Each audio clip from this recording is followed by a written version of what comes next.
Bonjour et bienvenue dans cette vidéo, je suis Cathy du blog maindansla-terre.com. Je vais vous partager une astuce dans cette nouvelle série de vidéos très courtes afin de vous permettre de bien les assimiler. Alors restez bien jusqu'à la fin et écoutez cette astuce.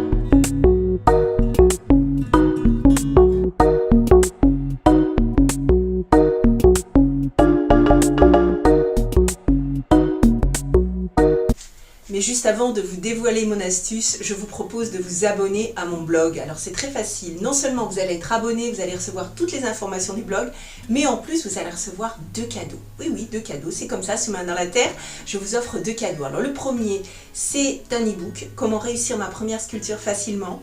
Et le deuxième, c'est une formation gratuite, complète, sur l'univers du Petit Prince. Vous allez pouvoir réaliser la sculpture du Petit Prince. Alors pour tout ça, c'est très simple. Vous cliquez sur les liens en dessous dans la vidéo.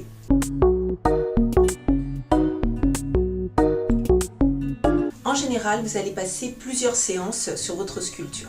À moins que vous fassiez un petit essai et puis en quelques heures, voilà, c'est terminé. Mais si vous travaillez par exemple des visages ou si vous travaillez le corps en entier, vous allez passer plusieurs séances, ce qui veut dire qu'il va falloir garder l'humidité de l'argile.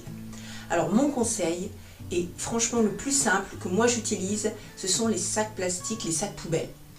Seulement faites attention de prendre des sacs de qualité. Vous pouvez peut-être même prendre les sacs de jardinage parce qu'ils sont beaucoup plus épais.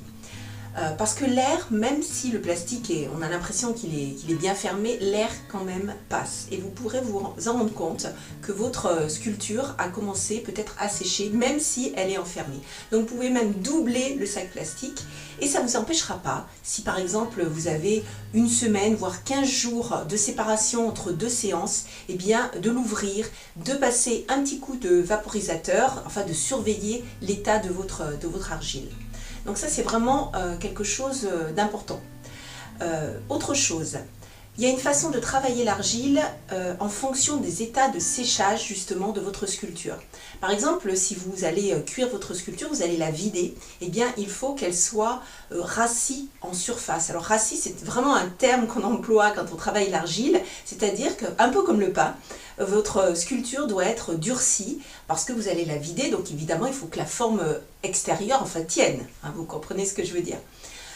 Et puis c'est intéressant d'ouvrir de temps en temps peut-être votre sac parce que si votre sculpture commence à sécher en surface, eh bien vous allez pouvoir travailler plus dans les détails, plus en finesse. Lorsque l'argile est molle, vous travaillez la forme générale de la sculpture.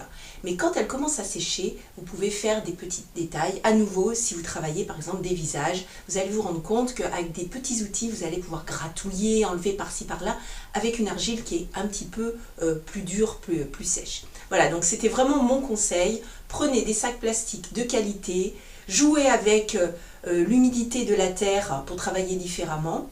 Et puis vous l'enlevez dès que vous jugez que votre œuvre est terminée.